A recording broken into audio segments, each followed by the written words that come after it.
ഇന്നത്തെ പുതിയൊരു വീഡിയോയിലേക്ക് എല്ലാവർക്കും സ്വാഗതം. ഇന്നത്തെ വീഡിയോയിൽ ഹെൽത്ത് ടിപ്സും കാര്യങ്ങളൊന്നും അല്ല കേട്ടോ ഞാൻ പറയുന്നത്. അത് നമുക്ക് വീട്ടമ്മമാർക്കുള്ള ഒരു ഉപകാരപ്രദമായിട്ടുള്ളൊരു അടിപൊളി ടിപ്സാണ് പറയാൻ പോകുന്നത്. ഈ ഒരു പിടി കല്ലുപ്പുണ്ടെങ്കിൽ ഇനി നമുക്ക് ഈ ഒരു കൂർക്ക എത്ര ഒരു 5 കിലോ കൂർക്ക ഉണ്ടെങ്കിൽ നമുക്ക് വളരെ ഈസി ആയിട്ട് തന്നെ ഇത് ക്ലീൻ ചെയ്തെടുക്കാൻ സാധിക്കും കേട്ടോ. അപ്പോൾ അതിന് വേണ്ടത് കുറച്ച് കല്ലുപ്പ് മാത്രമാണ്. ഇതെങ്ങനെ ക്ലീൻ ചെയ്യണമെന്ന് ഞാൻ കാണിച്ചു തരാം. ഞങ്ങളുടെ നാട്ടിലൊക്കെ ഇതിനെ കൂർക്ക എന്നാട്ടോ പറയുന്നത്. അപ്പം മറ്റെന്തെങ്കിലുമൊക്കെ പേരുണ്ടെങ്കിൽ അതൊന്ന് കമൻറ്റ് ചെയ്ത് പറയാവുന്നതാണ്. ഇതുപോലെ കുറച്ച് കൂർക്ക എടുത്തിട്ട് നമുക്ക് വെള്ളത്തിലൊന്ന് ജസ്റ്റ് ഒന്ന് ഇട്ട് വെച്ച് കൊടുക്കാം കേട്ടോ. അപ്പോൾ വെള്ളത്തിൽ ഒരുപാട് സമയം തരേണ്ട, അതിൻ്റെ തൊണ്ടയ്ക്ക് ഒന്ന് നനവ് വരാൻ വേണ്ടിയിട്ട് മാത്രമാണ് ഇത് വെള്ളത്തിലിട്ട് വെക്കുന്നത്. പിന്നെ നമുക്ക് വേണ്ടത് ഒരു ടിന്നാണ്. ഇതുപോലെ ഒരു ചെറിയ ടിന്നുണ്ടെങ്കിൽ അതുകൂടി എടുക്കുക.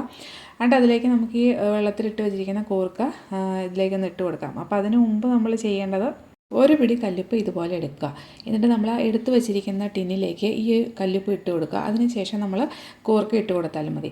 പിന്നെ നമ്മൾ 2 ടീസ്പൂൺ കൂർക്ക ഇട്ടതിന് ശേഷം 2 ടീസ്പൂൺ ഉപ്പ് കൂടി ഒന്ന് ഇതിൻ്റെ മേളിലൊന്ന് നന്നായിട്ട് ഇട്ട് കൊടുക്കുക കേട്ടോ. അത് നന്നായിട്ട് അടച്ചതിന് ശേഷം ഇതുപോലെ ഒന്ന് നല്ല രീതിയിൽ ഷേക്ക് ചെയ്തെടുക്കുകയാണെങ്കിൽ ആ കൂർക്കയുടെ മുകളിലുള്ള തൊണ്ടൊക്കെ നല്ല രീതിയിൽ പോയി കിട്ടുന്നതായിരിക്കും. അപ്പോൾ ഇതുപോലെ ഒരു 1-2 മിനിറ്റ് ഇതുപോലെ ഒന്ന് ചെയ്യുകയാണെങ്കിൽ നമുക്ക് വളരെ എളുപ്പമായിരിക്കും തൊണ്ട് കളയാൻ. ചിരണ്ടൊന്നും വേണ്ട.